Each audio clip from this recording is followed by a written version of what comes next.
Olá pessoal, tudo bem? Começando mais um podcast hoje muito especial, um tempo muito poderoso, sempre um bate-papo muito descontraído, um tempo de alegria, de comunhão. E eu quero chamar você para vir para cá, porque hoje nós estamos recebendo aqui o pastor Rogério de Ponta Grossa.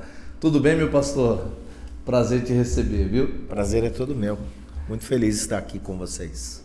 Que legal. Então, hoje o nosso bate-papo aqui é com o pastor Rogério. Pastor Rogério é de Ponta Grossa ou não? Só para começar, para a gente ter uma... Sou nascido em Curitiba. Você nasceu em Curitiba.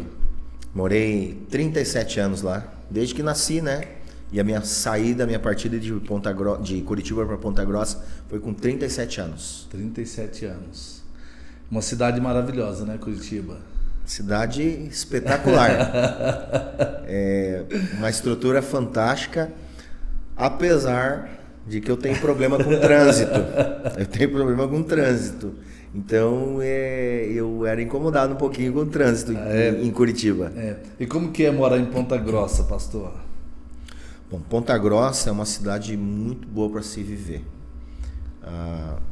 Eu costumo dizer que em torno de 25% mais barato o custo de vida.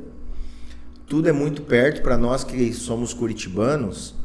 Então existem bairros em Curitiba que eu levo para chegar o mesmo tempo que eu levo para chegar de Curitiba a Ponta Grossa.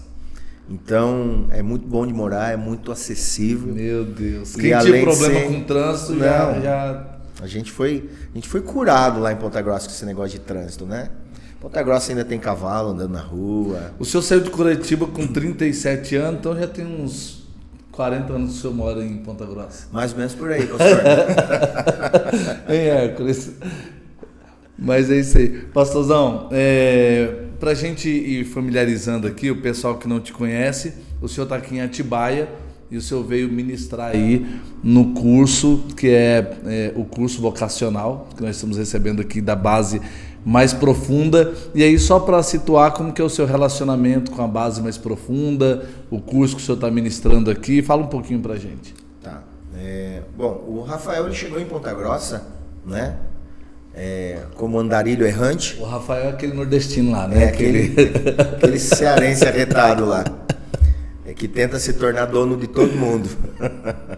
E ele chegou na cidade de Ponta Grossa, e um amigo meu, pastor Ney, que inclusive também esteve aqui ministrando uma aula, ele conversou comigo e falou assim, vai chegar um cara aqui e... O pastor Ney, eu fiz uma intercessão específica por ele.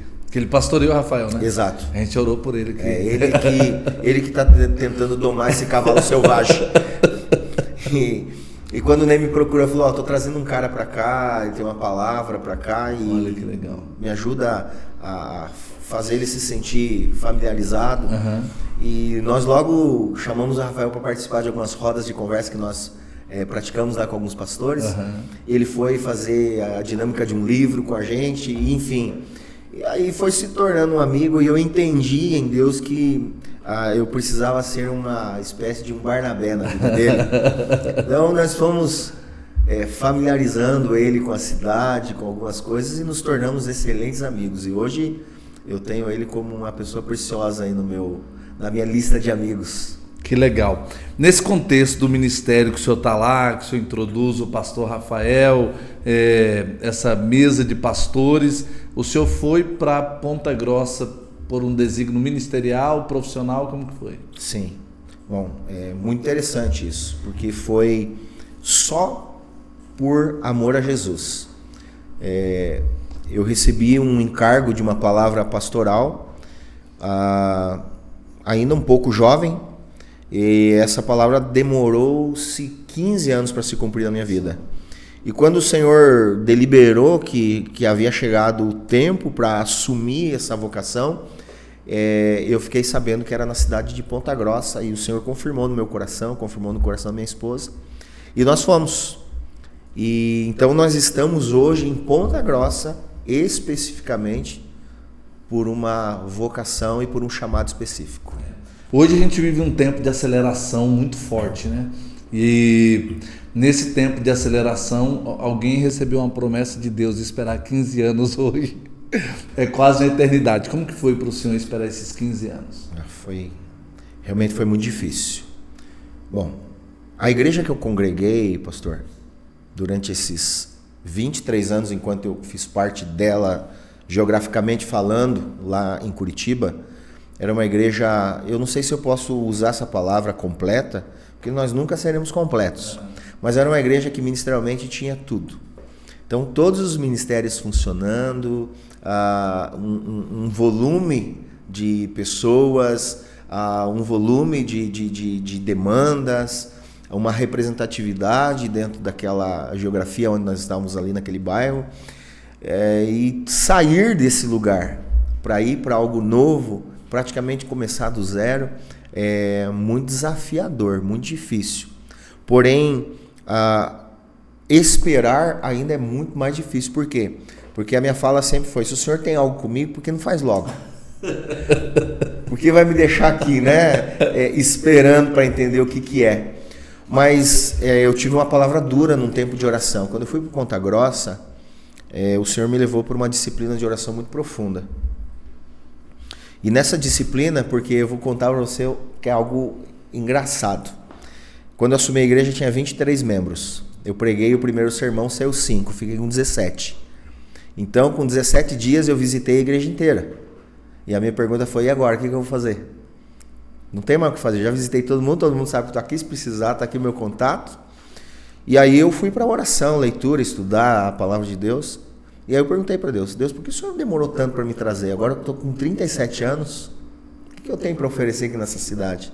Por que o Senhor não me trouxe antes?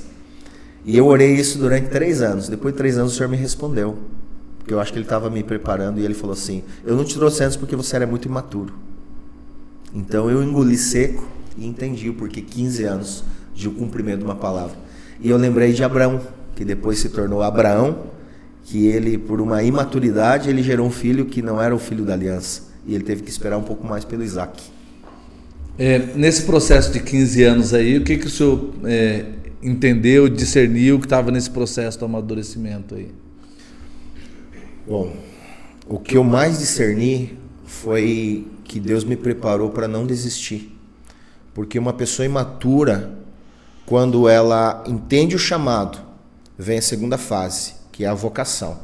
Porque Deus chamou a todos para queimar, para servi-lo, para amá-lo, para ser um bom servo.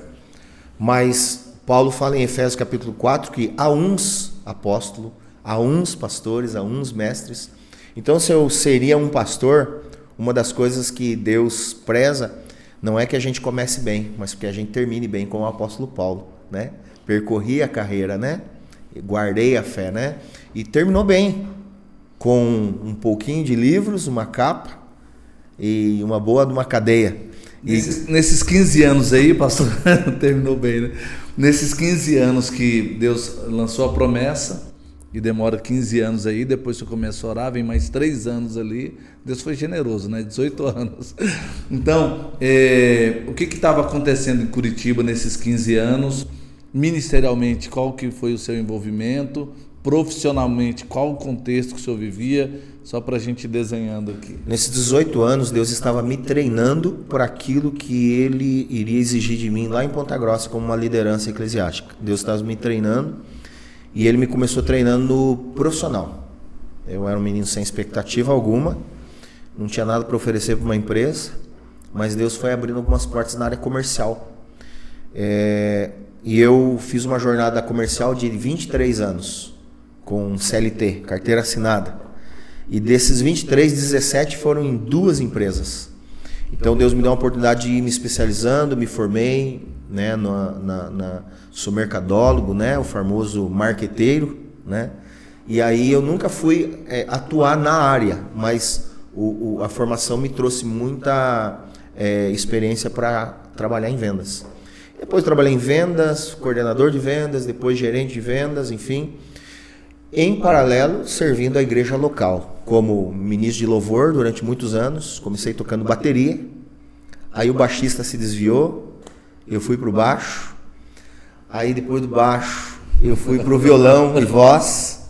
O músico padrão de igreja, né? E aqui que está o detalhe, até hoje eu não sei escala, eu sou autodidata. E Deus foi me capacitando porque eu tinha disponibilidade e disposição. mas eu não tinha conhecimento. Mas Deus, ele precisava de alguém ali e me colocou. E aí eu comecei a me desenvolver. Depois de alguns anos como ministro de louvor, eu recebi oportunidades do meu pastor para começar a ministrar a palavra na igreja. E Deus foi me usando com muita misericórdia e graça. E aqui estou. O senhor olhando para trás, esse tempo que o senhor serviu a igreja local lá, o que representa a palavra submissão dentro do contexto que o senhor foi gerado ali? Muito boa pergunta. Essa pergunta ela pode ser respondida de várias formas. Como eu falei do caminho, né? Eu fui ministro de louvor, depois eu fui pastor de jovens, junto com a minha esposa sempre, e depois pastor de família. E dentro desses ambientes de pastoreio dos ministérios, eu aprendi que a submissão não é concordar. A submissão é se submeter. Então, o submarino está submetido a um lugar, que é no profundo das águas. O navio, ele anda na superfície. Então, quem não é submetido sempre vai estar na superfície. Mas quem é submisso vai experimentar profundidade. Então, é uma decisão. Ser alguém submisso a alguém é experimentar. Exatamente.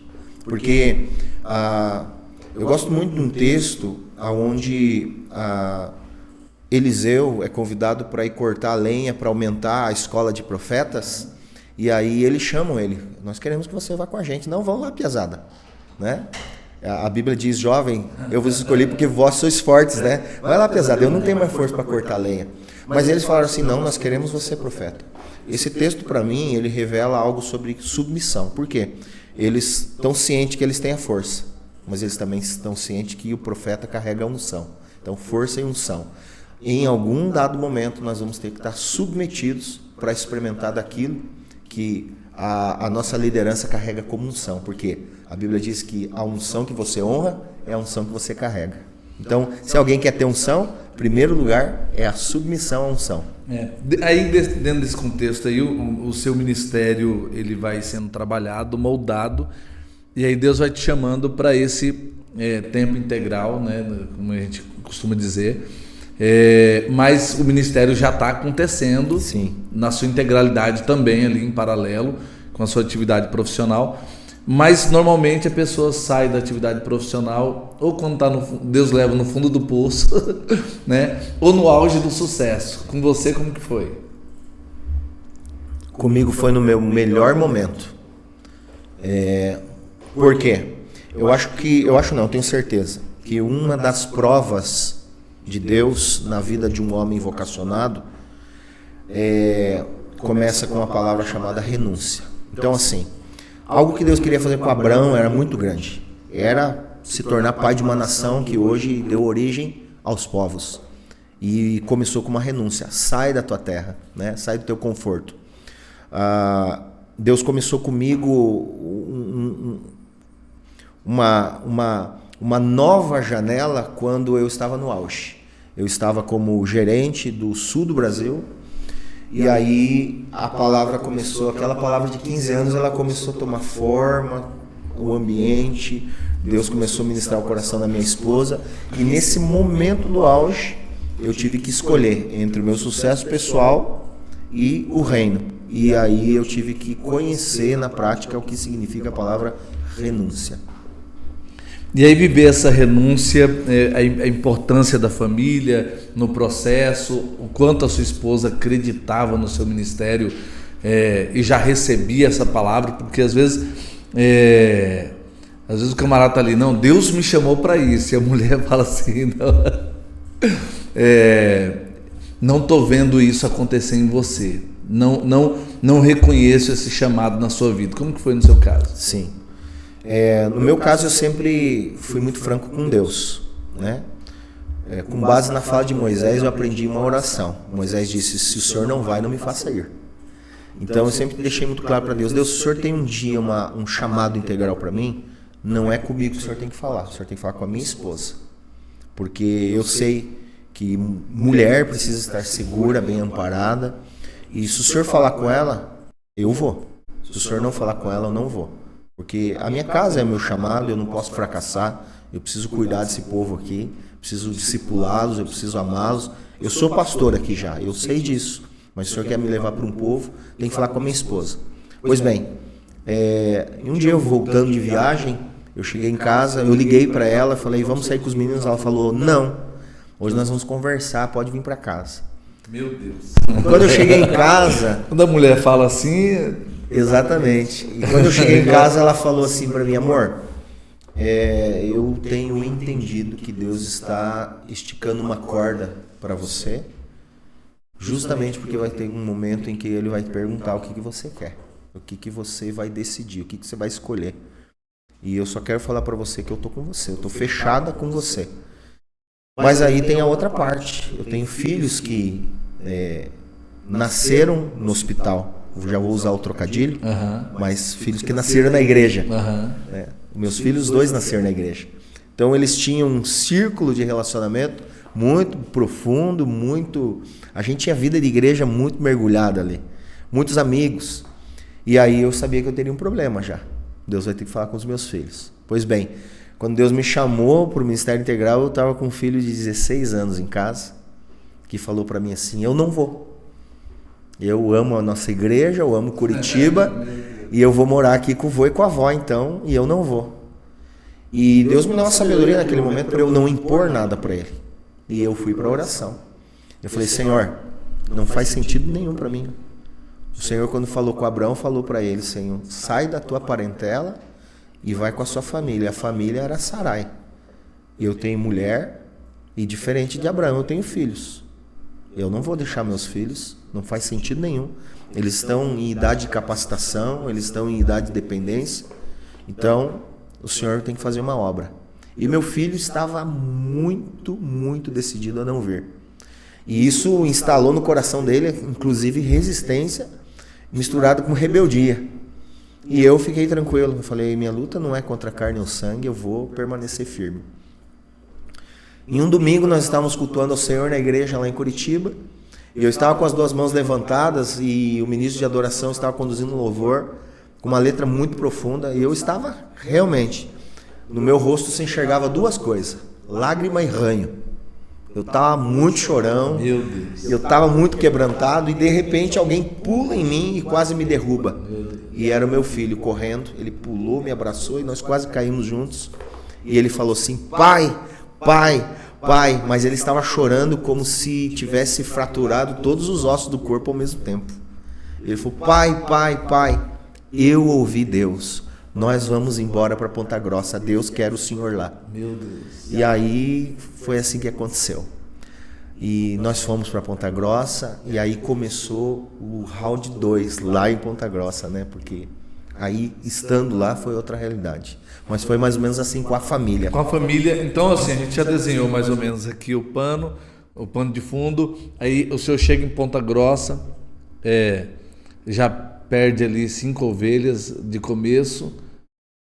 A saída dessas 5 pessoas deixou uma mensagem dentro do senhor. O que representou essa saída? Deixou. Ele veio para os seus e os seus rejeitaram. Sabe, pastor, o povo não entende o profeta Jeremias, inspirado, obviamente, por Deus, que o Senhor dá pastores, né, ao povo, né? O povo não havia entendido, talvez, que Deus havia me colocado lá porque estava nos colocando para uma vida de relação entre pastor e ovelhas. Mas aquela mensagem, ela não entrou no meu coração, né? Por que não entrou? Porque Deus me treinou durante muitos anos e uma das coisas que Deus me treinou foi que eu não sou um pastor. Ele não me criou um pastor, ele me criou um filho. Então, eu me lembrei muito daquela palavra de Deus para Samuel. Eles não rejeitaram você, fica tranquilo, eles estão me rejeitando. Então, muitas vezes nós somos rejeitados como pastor, mas nós somos aceitos como filhos de Deus. E eu continuei trabalhando, estabeleci ali algumas coisas e não cheguei virando a igreja de ponta cabeça, porque eles estavam lá há muito mais tempo que eu. Então eu fui me aculturando, fui entendendo, percebendo, e as nossas primeiras transições e mudanças elas começaram a acontecer depois do 1º ano. Aí o senhor disse que orou lá por 3 anos, e aí Deus falou algo sobre imaturidade. Sim. Né? o quanto essa palavra significa ainda hoje para o seu ministério, qual a reflexão que Deus trouxe ali, qual que foi o discernimento para aquele tempo e o que aquele momento ali mudou ali para o seu ministério. Essa fala de Deus para mim renderam 2 aulas profundas que eu fiz com a igreja e faço com a liderança. Fiz com a liderança uma etapa que é a aula sobre maturidade. E eu tenho uma fala central da aula de maturidade que eu uso. Maturidade não é um sentimento. Maturidade é uma decisão, é um lugar. Você precisa decidir estar ali. E maturidade vai te custar. Porque não é sobre cronologia. Porque existem homens de 50 que são mais imaturos do que homens de 20. Então maturidade não é um sentimento. Maturidade é um lugar. E eu decidi estar num lugar de maturidade. Ou seja, está dando certo, eu preciso ser maduro. Está dando errado, eu preciso ser maduro. Eu fui aplaudido, eu preciso ser maduro também. Eu fui vaiado, eu preciso ser maduro. Então a maturidade é uma decisão. Eu preciso estar pronto para isso. Isso gerou em mim o quê? Resiliência. Resiliência, porque em algum momento eu vou ter que recomeçar, em algum momento eu vou ter que dar o start, em algum momento eu vou ter que parar e tomar decisões. Só pessoas maduras conseguem tomar decisões. Dentro do seu ministério, nesse começo, em Ponta Grossa, o que Deus comunicou? Por que Deus te levou para lá? Por que Deus fazia questão que o pastor Rogério fosse para Ponta Grossa? Bom, nesses 3 anos que eu te contei de oração, muita coisa aconteceu. E uma das coisas que aconteceu é que quando eu cheguei em Ponta Grossa, os meus 2 filhos entraram num quadro de depressão. Porque nós não tínhamos parente, não tínhamos amigo, não tinha ninguém lá. E não tinha como ficar indo para Curitiba, porque agora eu estava pastoreando e eu havia entregue tudo, todas as minhas fontes de recursos. Então não tinha como se deslocar para matar a saudade toda semana, apesar de ser 110, 120 quilômetros. E aí eu precisei ter muita maturidade, porque em um dado momento meu filho mais novo teve depressão, o mais velho também estava deprimido, e a gente tinha oração, e Deus trouxe a cura a partir do momento de conversa, de olhar nos olhos, transparência. E por que eu estou explicando isso? Porque eu fui ministrar em Telemaco Borba, uma cidade vizinha, e entraram na nossa casa e roubaram todos os nossos eletrodomésticos, todas as roupas. Meu filho tinha uma coleção de bonés da NBA, foram roubados todos, tênis de marca, e eu tive que recomeçar. E ali, quando eu cheguei na minha casa que estava arrombada, e os meus filhos falaram, vamos embora daqui, a minha esposa falou, eu quero ir embora. Eu os abracei e eu lembrei de Jó, né? Deus nos deu. Então, Deus vai nos restituir. Né? Deus nos deu e Deus nos levou. E aí, aqui começa a uma provação. Eu fui obrigado a orar por esses ladrões. E enquanto eu estava nesse processo de oração, a nossa casa foi arrombada mais 4 vezes. Meu Deus. E nós fomos restituídos de tudo que roubaram. Só que quem restituiu as nossas vidas foram irmãos da igreja, que não tinham uma Smart TV na sua casa, que tinham uma televisão de tubo. Mas para o pastor, eles se juntaram entre os parentes e compraram uma melhor do que eu tinha. Deus foi nos restituindo os tênis, Deus foi nos restituindo coisas que nós nem tínhamos, nós começamos a ter coisas melhores. Ou seja, eu vou resumir agora e responder a tua pergunta. Quando esse episódio de 3 anos de oração e esses eventos aí aconteceram, eu comecei a perceber que Deus havia me levado para Ponta Grossa para realmente ser uma referência de fé. Um homem de fé, porque um homem de fé, ele carrega a fé não pela circunstância, porque a fé é incircunstancial. E aí eu continuei me relacionando com a igreja de forma normal, com as pessoas de forma normal, como se nada tivesse acontecido. A minha relação com Deus não foi abalada. E aí veio uma palavra que definiu a minha missão em Ponta Grossa. Deus falou comigo, você é um derrubador de muros e um construidor de pontes. Ou seja, e para a gente construir algumas pontes em determinadas áreas das vidas das pessoas, só se você passar por lá.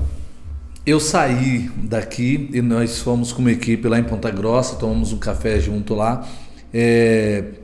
Qual a sua participação na construção e eu acho que tem a ver com o que você falou de derrubar muros aí, dessa aproximação dos pastores, uma mesa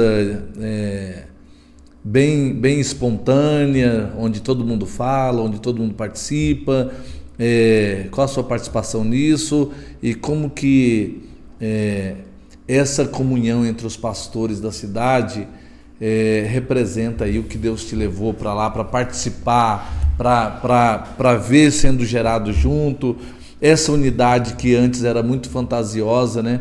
Que às vezes era uma unidade muito mais de uma agenda, né? De um evento, de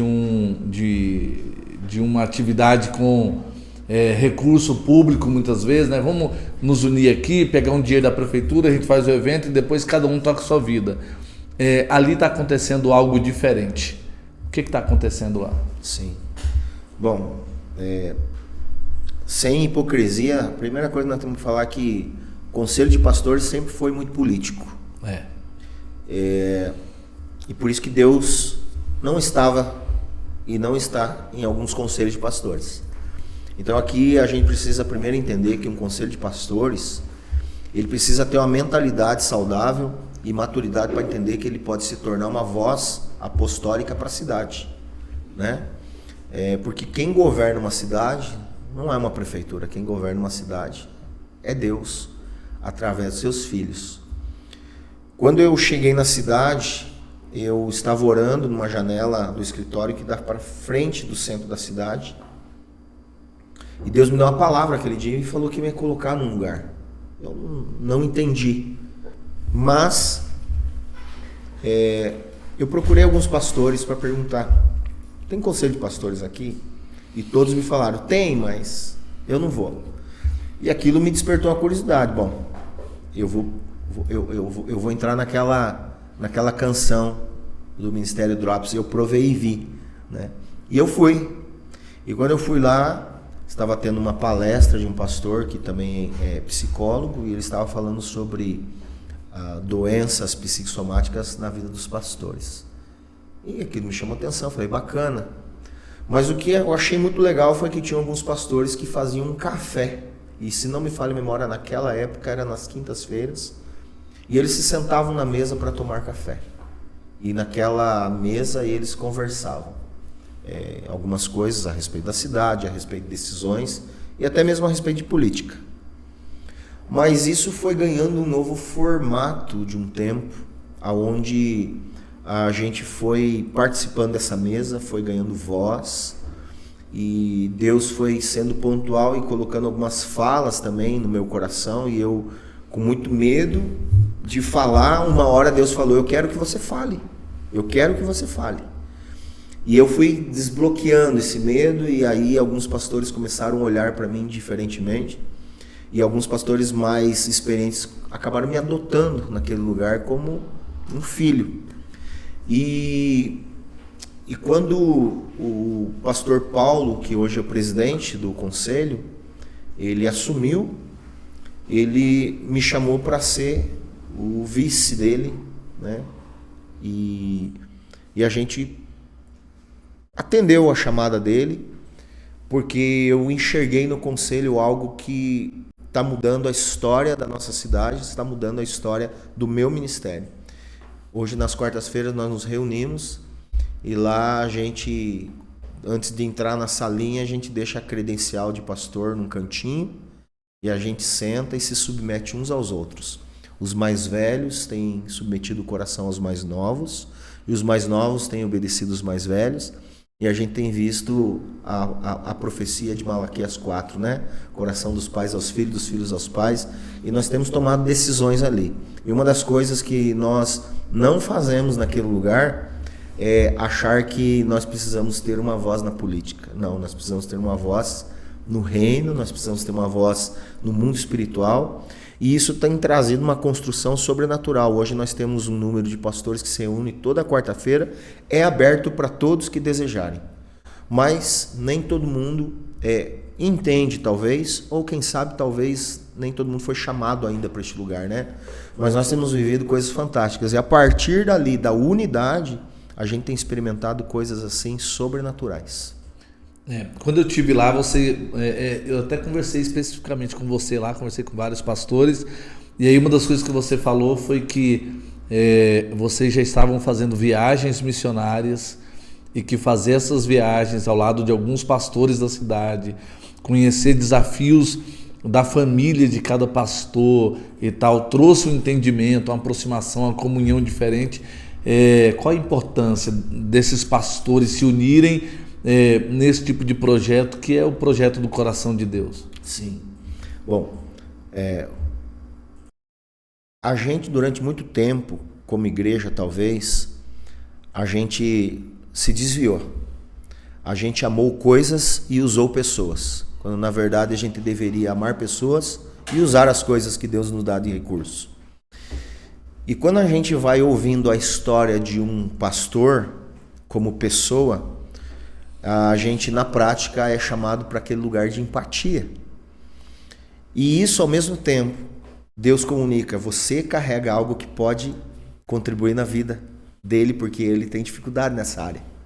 Mas ele também tem partes que são o quê? Importantes para completar você. Dentro disso a gente entende a dinâmica do apóstolo Paulo em 1 Coríntios 12, sobre o corpo, né? E aí a gente começou a entender que a gente não tinha que estar ali para perguntar da igreja um do outro. A gente tinha que estar ali para perguntar um sobre o outro. Sobre o casamento, sobre os filhos. E uma viagem missionária dessa já é um coração que está se alinhando ao coração de Deus, né? Totalmente. Já começa a mudar o foco. Porque as mesas de pastores, elas sempre existiam, né? Mas sempre foi uma mesa de muita vaidade, né? De quanto isso, do tamanho disso, pessoas, quantas pessoas você reúne lá, né? Sempre foi assim uma disputa de vaidade ali. Eu fiz um negócio muito grande. Aí o outro já fica pensando o que ele vai, que resposta ele vai dar ali para ele não ficar por baixo daquele Exato. Número, daquela realidade ali. E aí quando essa conexão começa a acontecer ali mais profundo, muda tudo na cidade, né?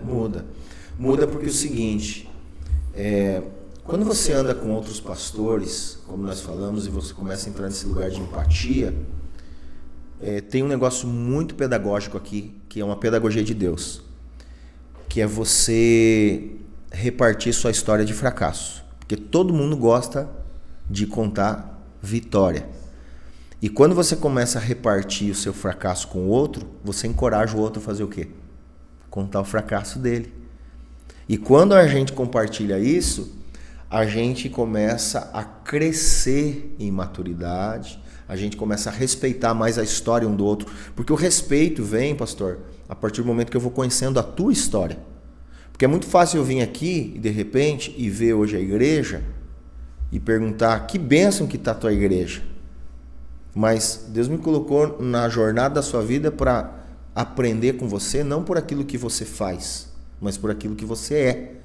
Então na igreja pode ser que muita gente conheça por aquilo que você faz, mas a tua mulher conhece quem você é, o teu filho conhece quem você é. Ela não se casou com o pastor, ela se casou com você.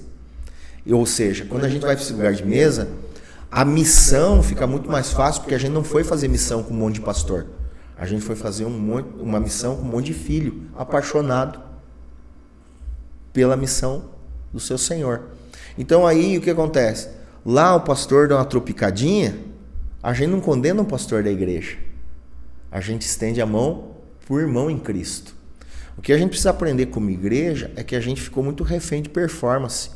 Então eu tenho um pouquinho de problema com isso. Porque quando eu fui consagrado, a primeira convenção de pastores que eu fui como pastor ordenado, quando eu cheguei lá, foram me cumprimentar e me perguntaram: e daí, irmão, como que está a igreja? Está com quantos membros? Então todo mundo está preocupado se eu estou indo bem ou não. Ou seja, todo mundo está preocupado porque se eu estou indo bem vão ficar invejosos, enciumados e vão fazer como o José, vão me jogar na cova. Agora se eu falar que está difícil, está ruim, eles vão celebrar o meu fracasso. Por quê? Porque eu não posso estar melhor que eles. E isso está dentro de uma construção da falta de unidade. Porque a unidade faz a gente aplaudir o sucesso dos outros e chorar com o seu fracasso. E em outro momento, lidar com o fracasso do outro enquanto você é aplaudido pelo seu sucesso. E até lidar com esse sucesso do jeito certo, precisa de um nível de discernimento, né, de maturidade, Porque às vezes é o Barnabé tendo sucesso com Paulo. Exato. Né? Não é tendo sucesso com uma multidão, né? Mas está cumprindo, vivendo aquilo que Deus quer que seja vivido com profundidade, com excelência, e lidar com essas mesas de vaidade. A gente percebe hoje claramente que Deus tem confrontado e que os pastores não querem mais esse lugar, né? Até aquele que tinha um discurso de vaidade, hoje ele não quer ir mais com essa roupagem para essa mesa. Hoje ele quer deixar essas coisas de lado. Aqui em Atibaia nós geramos aqui um encontro que a gente chama aqui de Entre Amigos, né? E quando eu voltei de Ponta Grossa, eu reuni algum desses amigos aqui e eu falei daquilo que vocês estavam vivendo lá. E muitos deles celebraram dizendo assim: rapaz, você já pensou um dia a gente fazer uma viagem missionária juntos? Né? E a gente compartilhou isso e agora nós vamos ter a nossa primeira viagem, que nós vamos para o sul agora, um ônibus aqui com 46 pastores de igrejas diferentes aqui da cidade, e eu desmarquei um monte de coisa, eu fiz um monte de manobra só para a gente conseguir estar junto nessa data que dava para os pastores, pela importância dessa viagem de ir nesse ônibus 1.000 quilômetros, né? Os pastores junto ali, dormir no mesmo lugar, né? E viver um desafio muito forte, que eu sei que Deus tem muito para comunicar para todos esses pastores aqui da cidade. Para mim, Deus tem algo muito poderoso lá, que eu preciso entender e discernir lá, junto com esses pastores. Então, assim, agora saiu daqui da nossa cidade, ontem saiu a 5ª carreta aqui para o sul, e não foi o movimento da nossa igreja, não levou o nome da família Vitoriosa. Então, foi os amigos, né? Os pastores amigos que se reuniram, cada igreja com a sua porção, com a sua cesta, com o pessoal trabalhando ali, e já saiu 5 carretas. Então, é extraordinário quando a gente se junta, entendendo esse lugar mesmo de corpo de Cristo, de igreja, de reino. E Ponta Grossa hoje já tem uma participação, já, pelo menos naquilo que nós já geramos como expectativa de viver em unidade aqui, com base naquilo que a gente ouviu de vocês lá, daquilo que vocês já estão desfrutando lá. Então pode levar esse testemunho para lá, que a gente fica feliz de ouvir isso. Já é um testemunho, viu? Glória a Deus. Você sabe, pastor, que eu sou um homem de muita unidade, né? Eu amo demais caminhar com pessoas sem expectativa alguma de retorno. Porque a unidade me resgatou, a unidade me salvou de mim. Porque o maior perigo de andar só é que se torna refém do próprio veneno. Você vai morrer nas tuas demandas. Agora, quando você vai para a unidade, você vai entender, como eu falei, a empatia. Só que a unidade é o seguinte, eu costumo falar que a unidade é uma pregação que não prega com sermão. Você só prega exercendo. Só que tem um mistério aqui na unidade. Quando você vai lá para a Torre de Babel, você vê Deus falando assim, ó: desçamos e vejamos. Porque se eles continuarem unidos naquilo que eles estão fazendo... Mesmo que eu não esteja... Exato. Mesmo que eu não esteja, vai dar certo. Ou seja, qual que é a teologia aqui? Que a unidade funciona por bem ou por mal. Mas tem um outro detalhe. A unidade mexe com a eternidade. Deus parou tudo e falou: desçamos. Agora, imagine se a gente usa esse recurso da unidade para o reino. Deus vai descer no nosso meio. Poderoso demais. Dentro dessa realidade que vocês estão vivendo lá, e o bom é que sempre tem alguém ali que está, não por causa da idade, mas está ouvindo algo do Espírito ali muito forte, que pode agregar muito para todo mundo. Sim. Né? O que você entende que Deus tem comunicado nesse tempo? Ontem você falou algo aqui que... e eu até falei com a minha esposa ontem em casa. Falei, tem muitos termos da igreja que a gente precisa reavaliar. né? E a gente vai fazendo esse movimento tempo a tempo, mas vai surgindo muitos novos termos né, sempre tem uma coisa além, e a gente às vezes não pensa tudo. E ontem você falou algo que eu não tinha pensado ainda, a questão do termo, do voluntário, do servo. O que o Espírito tem comunicado a vocês em relação a esse lugar do voluntário hoje na igreja? E hoje virou a palavra da moda, né? Então, equipe de voluntários, o time de voluntários, os voluntários da igreja e tal. E ontem você falou algo poderoso, queria que você repetisse aqui. Dentro desse caminhar de unidade, me perguntaram, mas por que você está lá toda quarta-feira? Eu não tenho agenda, quarta-feira a gente não faz agenda. A gente ofertou ao Senhor para estar juntos. Então a gente não marca atendimento, a gente não faz nada na quarta-feira. A gente vai para lá, a gente chega lá às 7 da manhã e semana passada eu saí de lá 12:15. Então, por que você está lá? Não é porque eu sou voluntário que eu estou lá na comunhão. É porque eu sou servo. E servo tem que estar na mesa servindo. E aí eu trouxe isso para o coração dentro de uma realidade que hoje eu quero fazer uma jornada com a nossa igreja local. Que é o quê? Eu tenho escutado muito falar sobre voluntariado. Só que o voluntariado, quando eu vou para a íntegra, voluntário é aquele que está fazendo de boa vontade, mas ele está dizendo o seguinte: eu sou um voluntário, eu estou sendo alguém espontâneo para agora. Eu não tenho hora, meus termos, né? Eu não tenho hora, eu não tenho dia, e você também não pode me falar como nem quando, porque o voluntário é voluntário. Então, se eu quiser eu faço, se eu não quiser não faço. O voluntário você não pode exigir medida nem padrão. Por quê? Porque ele é voluntário. Então, a Bíblia de Gênesis e Apocalipse, inclusive quando traz a revelação de Jesus pela boca do profeta Isaías, no capítulo 42, a revelação vem: o servo que está escondido em mim e que me traz prazer. Ou seja, o servo que traz prazer. Então, o que é o servo? O servo não se manda. Capítulo 21 de Êxodo fala sobre o escravo da orelha furada. Se você decidiu servir ao Senhor, você tem que entender, e eu tenho que entender, que nós somos escravos da orelha furada, ou seja, não tem vontade, não tem escolha. Voluntário tem escolha, tem horário e tem o jeitão dele. Não tem como servir a Deus do nosso jeito.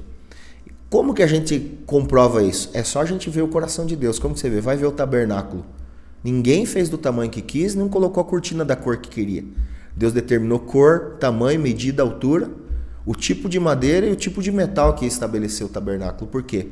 Porque se quer servir, é do meu jeito, assim diz o Senhor. É um pouco de secularização na igreja ou não? É muito. É muito. A estrutura que o voluntário traz tem muito disso, né? Eu tenho um colaborador aqui que eu não preciso pagar por ele. Você quer que eu seja transparente você, pastor? Vai. Não é secularização. É que muita igreja não cresceu, ela inchou. E aí você tem que se moldar aquilo que faz massagem. Então você falar com alguém numa linguagem de servo ofende. E você falar numa linguagem voluntário exalta. E para você não perder aquela quantidade de gente, você tem que tratar elas o quê? Dando de comer o que alimenta o ego. Quando você fala você é servo, você está mandando uma mensagem. Você está aqui para servir, você tem certeza? Então, aqui é assim, ó, bíblico. A ser voluntário, e eu não estou generalizando. Porque eu não estou falando, porque pode ser que alguém chame de voluntariado, mas tem ali servos. O que eu estou dizendo é sobre uma filosofia que, se ela não for doutrinada, uma vã filosofia. Então, se ela não for doutrinada, ela desconstrói, né? Ela desconstrói. Ela fica perigosa, pastor. Porque às vezes a gente vai usando termos e termos e termos para segurar, para reter. E às vezes a pessoa que está usando esse termo, ele não tem essa mente de que está massageando, de que está fazendo isso, mas ele só adotou um termo do momento, né? Hoje a gente usa o estrangeirismo no Brasil, é algo muito normal e a gente nem pensa, né? Então, as nossas expressões do inglês, do português, do italiano, ela está na nossa vida cotidiana normal e a gente nem faz a reflexão disso, de onde que vem.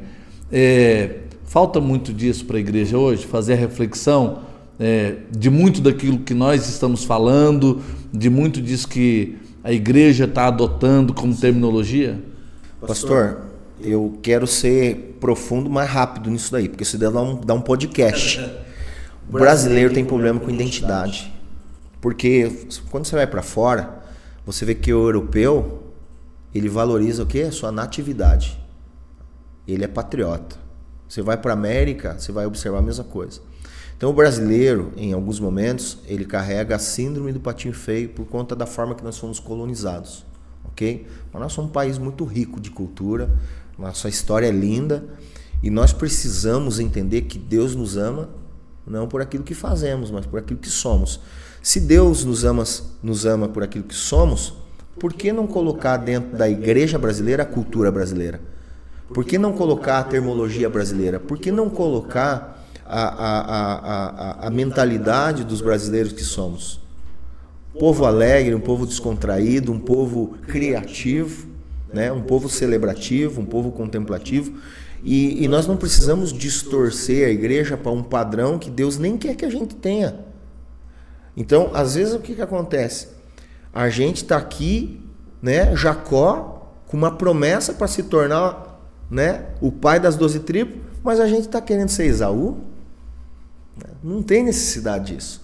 Então, vamos trazer a nossa essência e vamos fortalecer a nossa identidade como pastores, porque o problema, na verdade, pastor, aqui tem um sofisma, tem uma mentira.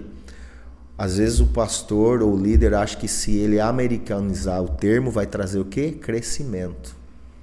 E o crescimento já está estabelecido pelo Senhor. Porque Jetro chega para Moisés e fala assim, ó, o que você está fazendo não é bom. Separa líderes, e ele fala o tipo do líder. Homens, né, que não são apegados ao dinheiro, homens de índole. Daí ele fala as medidas. Líder para 1000, líder para 100, para 50 e para 10. Então, o crescimento. Paulo plantou, Apolo regou, mas Deus é que dá o crescimento. Deus vai dar o crescimento para cada um na sua medida. Fica um crescimento muito... e aí, por isso, essa busca desenfreada por modelos, né? Que valoriza mais o modelo do que a saúde, né? Sim, exatamente. E aí você está... a palavra, talvez os mais novos não vão entender. Aí quando você olha para a igreja não é uma noiva, é um Frankenstein. Uma coxa de retalho. Você não ouviu Deus para construir aquilo que Deus tem para a tua geografia, para a tua estação. Você começou a trazer o que você acha e pensa sobre a igreja. Mas não é sobre o que eu acho ou penso. A igreja já foi estabelecido o que ela é. Se alguém tem dúvida do que é uma igreja, é só ler o Atos 2. Você já vai entender o que é a igreja. E aí, e mesmo quando não é americanizado, às vezes os próprios modelos aqui essa diversidade faz uma coxa de retalho assim que vira um negócio doido. Eu quero pontuar aqui, em alguns minutos com o senhor, muito sobre algumas... a gente entende que é um tempo de uma revelação muito poderosa de Deus sobre o Brasil, sobre as nações, e que Deus tem chamado a igreja brasileira para um nível de responsabilidade muito forte, né? Então, como que o senhor está percebendo esse movimento de Deus com a igreja? Quando Jesus vem, a gente percebe ali que tem um contexto de uma estrutura judaica muito definida, um sacerdócio muito definido. A gente tem escriba, tem fariseu, tem uma estrutura religiosa muito bem definida, só que era tão definida que eles não entenderam a revelação, que era o próprio o mestre, o Messias. Jesus estava diante deles e eles não participaram do ápice da revelação até ali, que é a revelação que estava sendo patrocinada por todos os profetas, todo mundo deu a vida ali, todo mundo serviu a essa revelação, mas quando chega os pastores de ofício naquele turno, eles não viram a revelação. Os sacerdotes do turno, a revelação esteve com eles e eles não viram, né? Então, o que é que Deus está sinalizando para a igreja e que o senhor tem percebido e que é importante a gente bater nessa tecla acerca dessa revelação, acerca daquilo que Deus está querendo gerar, porque teve um tempo que a igreja era forte se ela tivesse os grandes templos, né? Teve o tempo que a igreja só era forte se tivesse essa representatividade política. Só era forte se o pastor da igreja fosse o presidente do conselho de pastores. Só era forte se tivesse o maior evento da cidade, né? Se tivesse força junto ao prefeito da cidade. E aí a gente foi vendo pastores se vangloriando porque ele era convidado a pousar na foto ao lado do prefeito em determinadas cerimônias. E a gente percebe que isso mudou, que Deus já tem removido essa estrutura e às vezes aquilo que Deus está removendo precisa ser comunicado, porque senão Deus está removendo e a gente acaba não comunicando que essa remoção é uma ação do próprio Deus. Como que o senhor está enxergando tudo isso? E Deus trabalha assim mesmo, ele vai remover a estrutura, né? Como ele disse, esse templo não vai ficar pedra sobre pedra. Mas um texto muito lindo para isso é o texto da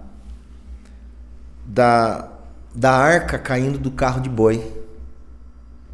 A presença de Deus não pode ser carregada sobre uma estrutura, é o que Deus estava comunicando para Davi. Porque quando ele traz o sacerdócio levítico e fala é no ombro, aqui traz uma fala muito poderosa. Aqui uma referência. Exato. Então, aqui ele está falando sobre um modelo. Qual que é o modelo? A presença não está na estrutura. A presença está sobre os homens, sobre a minha criação. Logo, a gente sabe que ali não tem ainda a descida do Espírito Santo, o homem ainda não é o tabernáculo, né, do Deus vivo, mas aqui Deus já está falando, ó, eu tenho negócio com vocês, eu não tenho com a estrutura. Então, aí Davi recebe a revelação, ó, é no ombro, para carregar. Então, 6 passos, no 7º sacrifica, né? O que está falando? Carregar a presença é aqui. E para nós sempre vai ser um sacrifício. Qual que é o sacrifício? Santificação. Ou seja, qual que é o modelo que Deus está mostrando para nós hoje? Que não é sobre tamanho, não é sobre estrutura, não é sobre relevância. A igreja só é forte quando ela carrega a presença. E para carregar a presença, não tem um jeito diferente, cada um tem um jeito diferente. Não, a presença é carregada por santidade. Você tem que ser santo, você tem que buscar as disciplinas ordinárias, né? E carregar. E o que acontece nisso? Você falando aqui, pastor, eu estava pensando, né? Eles estavam orando pelo Messias e o Messias estava passando lá fora, né? O Messias passando lá fora e os caras orando, Senhor. Então, é o Messias, né? Eles estavam orando pelo Messias e o Messias estava entrando lá para ler Isaías, né? Então, o que eu penso que Deus está fazendo? Para mim, pastor, eu posso ser louco, mas ninguém tira isso da minha cabeça mais. A pandemia foi programada pelo céu, porque Deus nos arrancou. O que você fez com a igreja aqui na pandemia? Fechou. E para onde você foi? Para as casas. Eu também. Por quê? Porque Jesus estava querendo afirmar para a gente, ô cabeção, vai lá e vê como que eu sempre movimentei a minha presença. Foi nas pequenas estruturas. A igreja, no formato templo, é só para vocês fazer o quê? O ajuntamento dos apóstolos, a primeira carta de Coríntios, capítulo 13, onde Paulo vai exortar o povo. O que vocês querem comer já? Vamos esperar todo mundo chegar. Não espera todo mundo chegar aqui para a ceia, o ajuntamento dos santos, é para a gente receber a direção do pastor, da liderança, o que Deus está falando para esses dias. Mas aonde que Deus quer movimentar? É no ordinário. E o ordinário não é grande, o ordinário é pequeno. O ordinário é você na tua casa, com a esposa, com o filho, você no pequeno grupo, ou célula, como queiram chamar. E aí Deus faz o quê? 2 anos, vai lá, põe uma pandemia para a gente voltar. Para a gente aprender o quê? Eu vou fazer. Mas eu vou fazer aonde? Do jeito que eu sempre fiz. No homem, através do homem, e depois eu vou atingir o quê? A massa. Depois eu vou atingir a multidão. Porque Jesus, ele sempre se movimentou assim, né?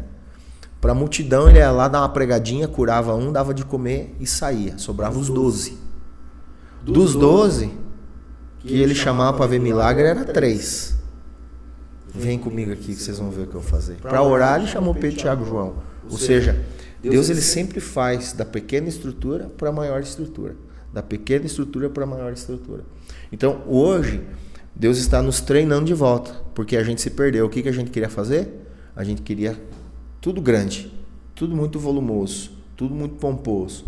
E eu creio que o próximo avivamento, ele não vai estar na mão de um homem. Ele vai estar na mão da igreja orgânica. O que é a igreja orgânica? Não vai ser através nem do pastor. Aquela irmãzinha que vem orar aqui, ela vai ser uma atalaia, ela vai ser... do deserto. Pronto. Ninguém vê, mas todo mundo sabe que tem uma voz ali. E Deus vai mover essas coisas. Eu creio muito nisso. Está muito claro para mim que... Eu vou falar para você uma clareza que eu tenho. O simples fato de eu estar aqui em Atibaia. Por mim, pastor, eu nunca estaria aqui. O que tenho eu para derramar aqui em Atibaia? Agora, o que me trouxe para Atibaia? Foi eu entender que eu sou uma micropartícula que carrega uma medida. Mas quando eu cheguei em Atibaia, eu já cheguei perguntando. Eu estou aqui para servir, mas o que eu estou aqui para aprender também? Porque eu trago, mas eu também levo. Esse é o movimento do corpo agora. O avivamento na micropartícula. Cada pedacinho do corpo vai ministrar sobre outra parte do corpo. Isso já tem muito a ver com maturidade, né, pastor? Sim. Porque eu tenho falado muito sobre vaidade e tinha muito dessa vaidade, né? De quem está aqui para ensinar sou eu ensino e pronto, né? Então, e vocês aprendem. Então, era mais ou menos essa estrutura. Então, hoje, esses dias eu falei com uma pessoa, eu tenho muita dificuldade de sair para pregar em outras igrejas. E de um tempo para cá, Deus tem começado a chamar minha atenção em relação a isso. Algumas coisas, porque chegou o tempo mesmo dessa conexão fora. E aí, agora no próximo mês eu vou no encontro de casais em Mogi das Cruzes. Eu estava, nossa esposa, mas e tal, e ela, não, você vai. Alguns amigos pastores, às vezes falando com a esposa, faz tanto tempo e tal, porque a gente tem bom relacionamento, mas você já tem uma demanda da igreja local que quando eu não estou nessa demanda, eu gosto de estar com a família, com a esposa, com meus filhos e tal. E esse negócio de ter uma agenda cheia, isso daí não me enaltece. Mas chega uma hora que o próprio Deus quer que a gente se conecte para ver o que Ele está comunicando lá. E às vezes é algo tão simples, né? Mas tão poderoso, tão extraordinário, como a nossa ida lá em Ponta Grossa foi poderosa. E nós chegamos lá, tá o Rian aqui, nós chegamos 9 horas, né, Rian? Chegamos lá quase 10 horas, o Rian está sendo específico aqui, 9h40. Então, e quando chegou, acho que 2 da tarde, às 14 horas, a gente já tinha entendido o que Deus queria lá. Eu falei, vamos embora. O que Deus nos trouxe aqui para perceber, para entender, para discernir, a gente já entendeu já. Então, e esse é o movimento que Deus está fazendo agora, né, pastor? Exatamente. Eu até lembrei de uma história, né? Acho que eu comentei com o Rian ontem, ou com o pastor Carlos. Benihim apareceu para todo mundo, mas o sapateiro que ganhou ele para Jesus continuou sendo só o sapateiro. Em algum momento nós estamos dentro da igreja local, em outro momento Deus vai nos levar. Ou seja, quando a gente investe tempo num lugar escondido, quem traz a gente para fora é Deus, não é a gente que sai. E é importante entender isso, porque todo mundo tem o tempo, porque eu creio que um pastor tem 3 ciclos: o tempo da comunidade local, o tempo de impartir com lugares que Deus vai te levar, e o tempo de voltar para casa e ficar ali e terminar de transicionar o seu sucessor. Eu acho que esse é um resumo da vida de um pastor de igreja local. Quando eu comecei vou contar um testemunho para afirmar e para você entender que esse tempo que se abriu na sua agenda é algo de Deus. Por quê? Porque em tempo Deus nos treina. E em tempo Deus nos leva para treinar, né? E aí nós estávamos lá numa quarta-feira orando, e estavam uma atmosfera muito gostosa. E um pastor jovem, um jovem pastor chamado Júnior, que esteve aqui com o Ney. Nós terminamos de orar, assim, ele andando, ele falou assim, ó, Deus me deu uma palavra aqui, pastores. E olhou para nós assim, ele falou, ele mandou eu falar para vocês que a agenda de vocês já está pronta. O que nós fizemos esse ano? Ninguém fez agenda. Eu não tenho agenda da igreja. Eu estou dando uma marcadinha em algumas coisas assim conforme tem uma vaga. Por quê? Porque eu entendi que se a minha agenda está na mão de Deus, o que eu tenho que fazer? Não posso fazer a minha. E esse ano eu saí várias vezes, ministrar, dar aula, estou apoiando a base lá com o Rafael. Estamos fazendo coisas para o reino. Porque eu tenho uma palavra do ano retrasado, que quando eu estava preocupado, eu falei, Senhor, mas o Senhor está me levando para alguns lugares. E o Senhor falou assim, ó, cuida das minhas coisas que eu cuido das tuas. Eu falei, então tá bom. Então eu tenho também esse receio de não sair. Mas Deus deixou meio intenso a minha agenda esses dias. Esses dias a minha esposa até sentou para conversar comigo, falar assim, ó amor, vamos conversar sobre esses negócios aí. Eu entendo tal, mas eu vou contar um testemunho para vocês para a glória de Deus. Para eu estar aqui com vocês e ministrar essas 2 aulas, eu tive que me abdicar de 3 dias.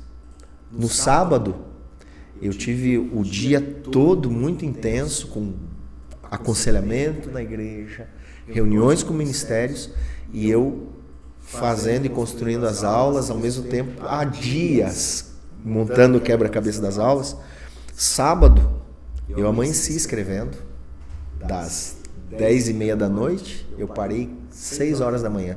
6 horas da manhã eu deitei na minha cama só para deixar o corpo reto. Quando foi 7h40 eu levantei porque eu tinha reunião ministerial com uma equipe da igreja. E aí terminamos a reunião, eu saí da igreja meio-dia, levei minha família a almoçar, fui para casa, 5 horas eu tinha um aconselhamento na igreja para fazer e já fui pronto para ficar pro culto. Saímos do culto, fomos comer alguma coisa, fui para casa, arrumei as malas e 2 horas os meninos estavam lá para nos pegar. E aí assim, a minha esposa preocupada, eu falei, amor, fique tranquilo, é uma agenda de Deus, é o que Deus está fazendo agora. E se a gente não estiver atento a isso, a gente só não leva a nossa parte, como a gente também deixa de buscar a nossa. Porque isso é uma relação de via de mão dupla. Então eu preciso estar lá e entender que agora é um tempo. Então não é um tempo de aparecer, é um tempo de servir. Então, estar aqui hoje, eu tive que quebrar paradigmas, quebrar próprios limites, né? Vários momentos eles perguntam, você está cansado? É porque assim, o pastor ele tem um contexto muito forte, né, pastor, de igreja local. Sim.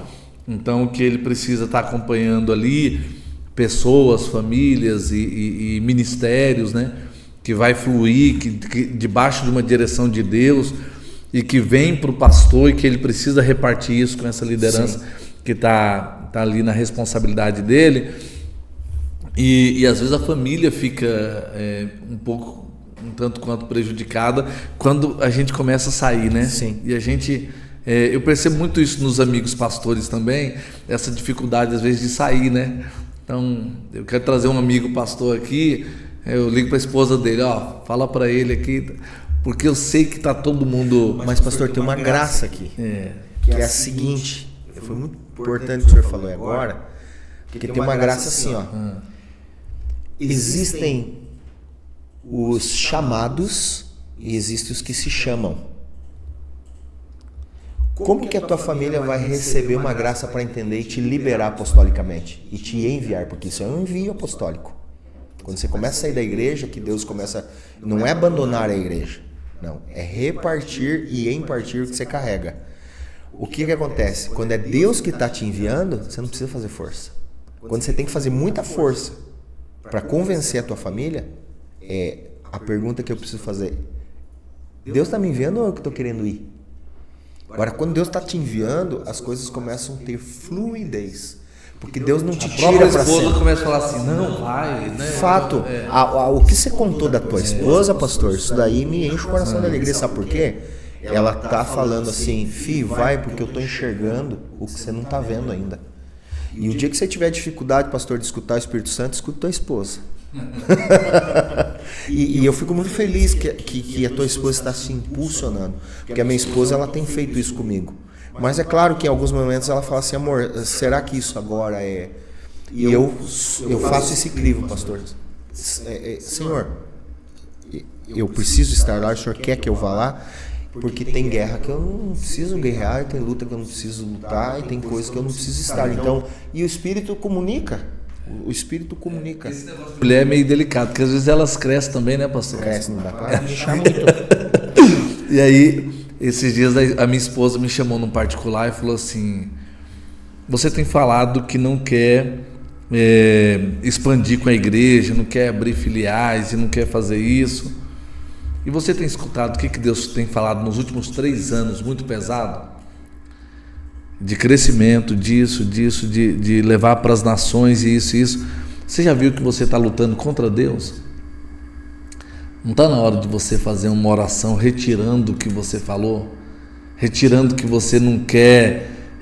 Porque eu falava isso até assim com uma pureza de espírito, dizendo assim, sim, eu não tenho ambição de ter um monte de igreja, de carregar a placa Família Vitoriosa e tal. E eu ficava assim meio que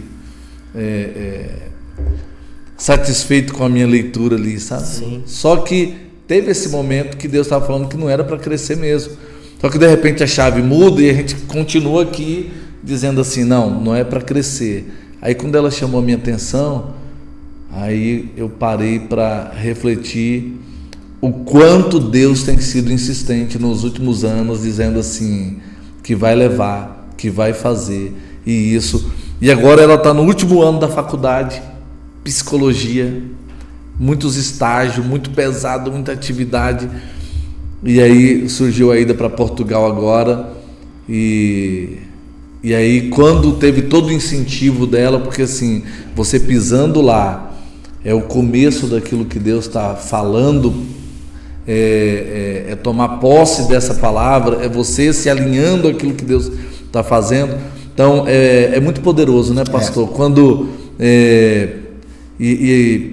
e antes eu trouxe o mérito para mim, né, durante muito tempo, dizendo assim, eu escolhi minha esposa, né? Eu fui muito bem na escolha, eu arrebentei na escolha, mas hoje eu vejo tanto de Deus dentro dela, uma participação tão poderosa em tudo que Deus vai fazendo, que eu falo assim, não, eu seria incapaz de ser tão excelente. Eu não vi tudo isso, né? Deus já estava vendo. Então é poderoso quando a gente casa certo e a esposa vai ajudando na construção desse projeto. É o acordo, né? É o acordo. Pastor, tem algo muito poderoso que eu costumo falar. Eu tenho uma oração que eu fiz e Jesus já sabe. Eu falei assim, Jesus, eu quero perder minha esposa para ti. O que significa isso? Isso significa um ambiente seguro no casamento, que a gente precisa ser consumido por aquilo que Deus espera de nós. Não ao ponto de se tornar ativismo, mas ao ponto de que a esposa tenha maturidade para perder o marido para Jesus e o marido tenha maturidade para perder a esposa para Jesus. O que significa isso? Quando isso acontece num casamento, a gente se torna muito poderoso em Deus. Por quê? Porque a gente sabe que cada um está gastando a vida no lugar que realmente deveria ser gasto. Então aí não vai ter peso, não vai ter cobrança, não vai ter... A gente vai ter que ter a moderação e o equilíbrio? Sim. Mas aqui eu quero chamar a atenção para uma coisa às vezes. Durante um tempo, a gente precisa ter um cuidado, porque tem um negócio na igreja aí também que está perigoso. Meu ministério é a minha família.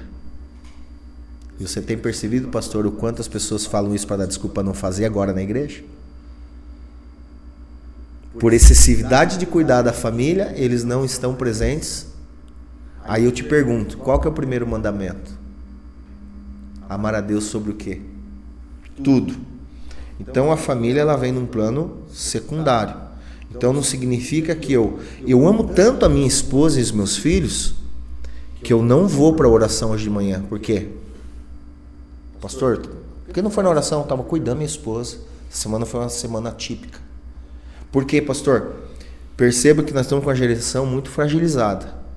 Então tudo que você torna agudo na fala, eles compram como verdade absoluta. E Jesus falou, aquele que não deixar pai e mãe por amor de mim, não é digno de mim. Peraí, então vamos entender isso. O que ele está querendo dizer? Então assim, a gente precisa ter o equilíbrio. O que se torna o meu Deus? É aquilo que consome mais o meu tempo. Aonde está o seu coração, ali está teu tesouro. Então quando eu estou com o coração, muitas pessoas não percebem que às vezes o bezerro de ouro é a esposa, o bezerro de ouro é os filhos, o bezerro de ouro é o banco, a conta, o bezerro de ouro é o carro, o bezerro de ouro é a própria vocação. Então a gente precisa colocar isso num equilíbrio e trazer muita clareza. Que eu nasci para quê? Eu nasci para isso aqui, ó. E a família faz parte dentro do quê? Do tempo, da fatia e da organização. E nós temos que ir junto. Como nós vamos fazer isso? Só Deus para dar graça. Mas nós não podemos ter esse impeditivo de transformar, às vezes, porque a gente sabe que tem que cuidar da família. A gente movimenta muito nos extremos, né, pastor? Exato, então, a gente assim, é muito extremista. Ou é muito assim, a minha demanda ministerial, a minha demanda, as minhas responsabilidades aqui, eu preciso cuidar muito disso daqui. Aí essa geração de pastores que movimentou assim, deixou a família aqui. Eles perderam mesmo a família. Perderam a família, literalmente. Né? Aí vem mesmo esse grupo. Tem. Que aí... para reparar isso aí... Para reparar isso, aí começa a olhar para cá. Cuida da família, cuida da família. E eles estão desviando debaixo do cuidado. E agora nunca mais eu posso fazer nada, por quê? Porque eu estou cuidando da família. Então, o equilíbrio ele precisa fazer parte dessa reflexão. Lembro, está lá na Bíblia. Mas o apóstolo Paulo escreve, se não me falha, em Romanos, que nós recebemos da parte do Senhor espírito de moderação. E nós precisamos buscar isso em Deus. Porque em dado momento a gente vai fazer o quê? A gente vai conseguir ter essa moderação. E eu acho muito lindo quando a gente começa a conseguir orar para Deus, para decidir tudo que nós temos que fazer ou não fazer, porque daí ele traz o equilíbrio. Em dado momento ele fala, não vai não, fica com a família. Em dado momento ele fala, vai, mas vai e leva a esposa e os filhos junto. Então, eu, por exemplo, vou ministrar sábado que vem, minha esposa vai comigo, estou louco de feliz, porque eu vou estar indo para Cascavel, que é uma cidade de 600 quilômetros distante ali de Ponta Grossa, quase 500 e poucos quilômetros, mas minha esposa vai estar comigo.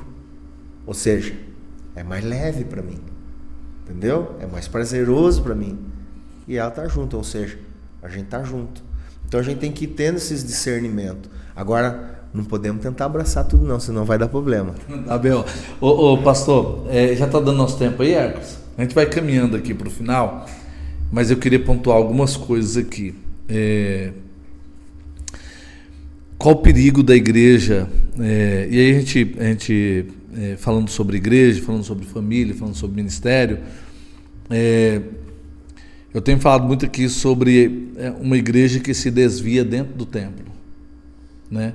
Então a gente está se reunindo, mas aquele católico não praticante, hoje ele está dentro da igreja como um falso praticante, né? Então hoje nós temos na igreja no Brasil e em alguns lugares da Europa isso aconteceu há muitos anos atrás e parecia que nunca chegaria aqui, mas chegou, né?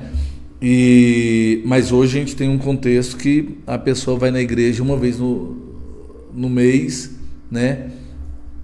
E ele vai e leva o dízimo dele, para ele já está no auge da responsabilidade dele com Deus. E aí a gente vai tendo ali pessoas extremamente raquíticas espiritualmente, né?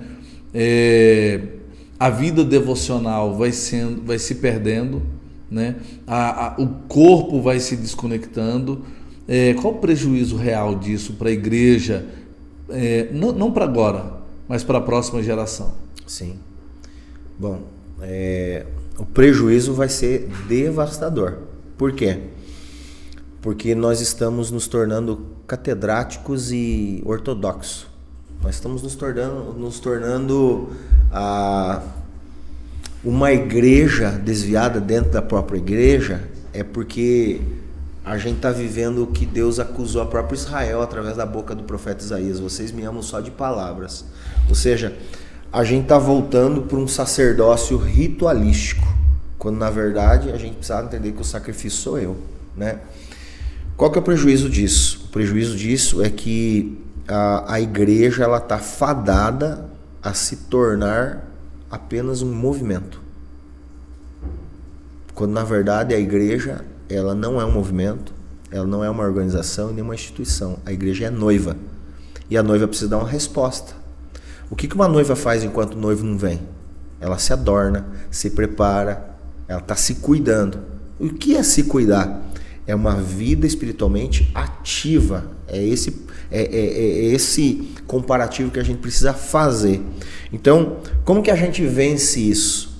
A gente precisa hoje trabalhar os nossos pequeninos.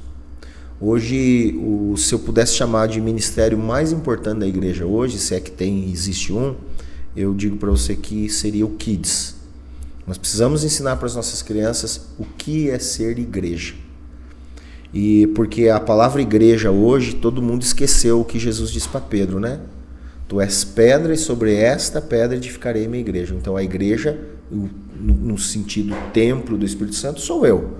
Mas nós estamos insistindo em ser igreja de uma forma só estrutural e não visceral. E o que é uma forma visceral? Eu trazer para a realidade. Eu não estou lá porque eu vou pagar o dízimo. Não, eu vou lá porque eu preciso estar lá com o corpo ajustado, alinhado. Eu preciso ter comunhão, preciso ter vida de igreja. E se eu não viver isso, eu vou morrer. Porque eu não sou autossuficiente.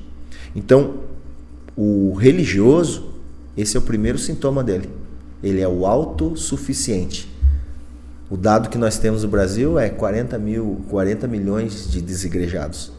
Esses desigrejados, eles falam assim, eu não preciso estar na igreja para servir a Deus. Isso é um fato. Mas ele não está na igreja para servir a Deus. Ele está na igreja para cumprir uma das disciplinas, que é o ajuntamento dos santos, a comunhão. O livro de Hebreus diz o quê? Não deixe se perder, não deixe que faça vocês perder o hábito de congregar. O que ele está dizendo? Quando você perde o hábito de congregar, e congregar de forma saudável, significa que você já está se tornando o quê? Um religioso independente. Então, os religiosos independentes, eles vêm para o culto, eles chegam no horário, entregam o seu dízimo, ouvem o sermão e vão embora e não cumprimentaram ninguém. E eles vão esperar pelo próximo domingo.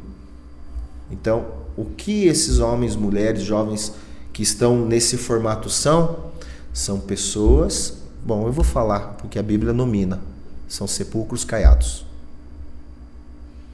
Está assassinando a próxima geração, né, pastor? E eles são homens, mulheres, pessoas que estão dentro de uma estrutura religiosa, ouvindo falar de Deus, mas ainda estão na estrutura do primeiro Jó. Antes eu conhecia de ouvir falar. E qual que é a pedagogia para hoje? Deus não quer que a gente escute falar sobre Deus. Deus quer que a gente o quê? O conheça de andar com Ele. Então é uma geração que Deus está chamando, ei, venha ser Enoque, venha ser Abrão, venha ser Moisés. Só que isso fala sobre renúncia. E aqui eu termino esse pensamento. E por que essas pessoas não conseguem ter um relacionamento com Deus encharcado de conhecer Deus? Porque ouvir uma pregação de 50 minutos num culto de domingo não vai mudar a vida de alguém. A pregação é uma afirmação daquilo que a pessoa precisa ouvir sobre um dado momento, aquele tema ou aquela série de mensagens. Mas para ela receber o sermão de domingo, ela já precisa começar a se preparar na segunda. O coração tem que precisar ser massageado, porque aí o culto não é frio, a palavra não é ruim. E aí aqui que está, acho que o suprassumo do negócio, que é o quê? O culto de domingo começa quando? Quando termina o culto aqui, eu saio para fora, começou o próximo. Então, como a igreja hoje ela está se tornando talvez nada pontual na vida e na comunhão com Deus durante o seu dia, a sua vida ordinária, acaba atrapalhando a reunião dos santos. A próxima geração vai vir o quê? Estéril. Porque aprendeu dogma, não aprendeu relação. E a relação que faz a diferença. A relação. E como um pensamento que eu falei ontem, tem o jardim do Éden e tem o Éden. Deus criou o homem para o quê? Para o jardim. O que o jardim é? Centralidade da vontade de Deus, relação. Então, o que está acontecendo com a nossa geração? Cada vez mais ela está esfriando a relação. E aí, o esfriamento da relação está tornando todo mundo dogmáticos. A pregação... e como a gente falou aqui, a pregação dos os extremos, né? Em geral. E Deus tem corrigido muito os pastores no Brasil, né? A gente percebe isso. Muito. Porque os pastores conduziram a igreja para os extremos, né? Sim. Então, vem agora a onda da prosperidade. Então, foi todo mundo para a prosperidade. Sim, década de 90. E aí você vem forte. E aí, quando não é prosperidade, é libertação. E aí vai todo mundo para a libertação. Tudo é amar demônio, expulso Anos demônio. 2000, teologia coach, que é da performance. Então, tudo tem muita relação com mérito, né? E o evangelho não trabalha isso, né? Então, não é o meu mérito, né? Construir a igreja em torno de si, ao invés de construir a igreja em torno da presença. Né? E aí no domingo eu preguei aqui sobre... eu peguei 2 palavras só: negue-se a si mesmo, carregue a cruz. E você citou ontem na palavra também. Deus está trazendo uma mensagem diferente para corrigir essa igreja que ela focou muito nessa performance, nessa prosperidade. Não que a prosperidade é bíblica, a gente entende que ela tem o seu lugar, né? Mas a gente não pode particularizar a Bíblia, né? Não. Como que você vê isso? Pastor, é forte, Brasil.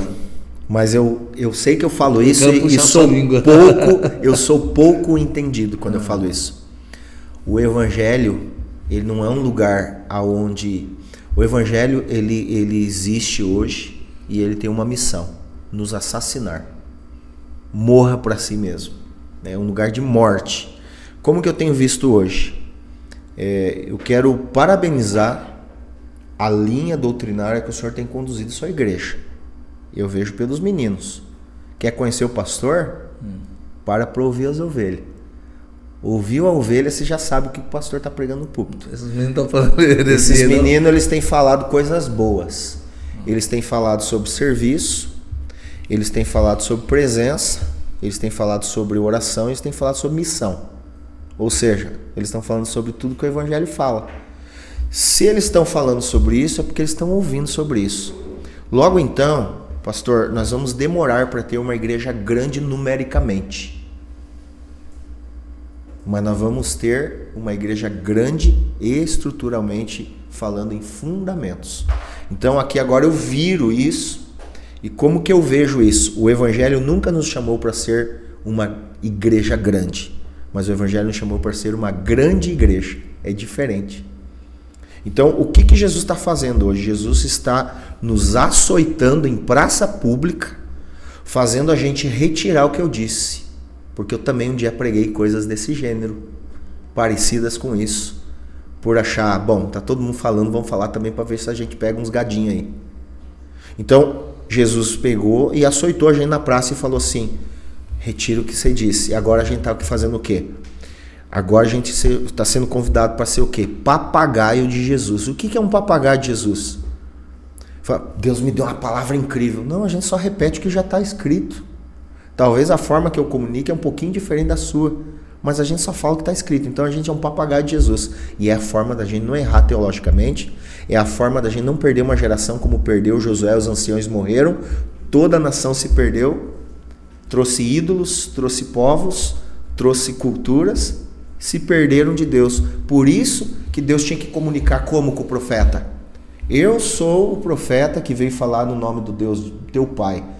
Abraão, Isaac, Jacó, porque tinha se perdido a referência. Nós não podemos. Qual que é a nossa missão hoje, que eu vejo que Jesus está nos chamando para fazer? Reconstruir os marcos antigos.